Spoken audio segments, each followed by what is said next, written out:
Salut, c'est Greg, j'espère que tu vas bien. Aujourd'hui, on va voir ensemble les API pour que tu puisses comprendre qu'est-ce que c'est les API, comment ça marche, qu'est-ce que ça renvoie, comment on les utilise. Donc, on y va, c'est parti. Donc avant que cette vidéo commence, n'oublie pas que je suis en live sur Twitch le mercredi et les samedis et week-end sur deux, le lien est juste en dessous dans la description. N'oublie pas de mettre un like et de t'abonner parce que ça fait toujours plaisir et fais-le aussi si t'as envie, et si tu aimes le contenu. Premièrement, c'est quoi une API?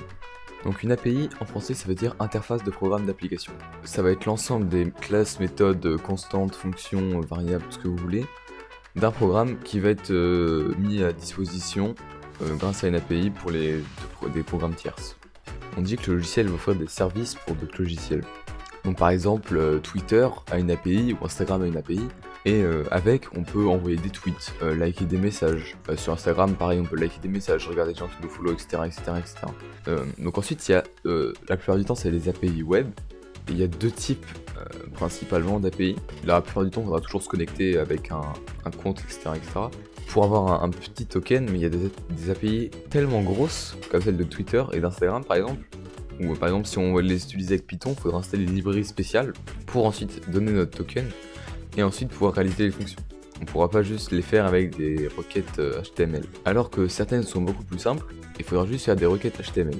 Par exemple, je sais pas moi, vous avez un site de météo, et vous allez faire une requête HTML spéciale avec un slash votre ville, et il va vous renvoyer une réponse avec la plupart du temps du JSON avec la météo de votre ville. Voilà, c'est les API les plus simples. Après il y a les entre-deux, par exemple l'API de Twitch demande un token, mais c'est juste une URL.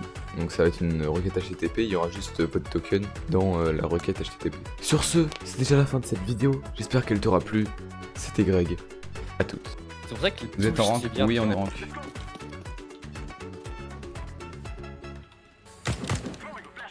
J'ai- Oh mec! Full chat, je me suis mis à tirer, il est passé dans mon viseur.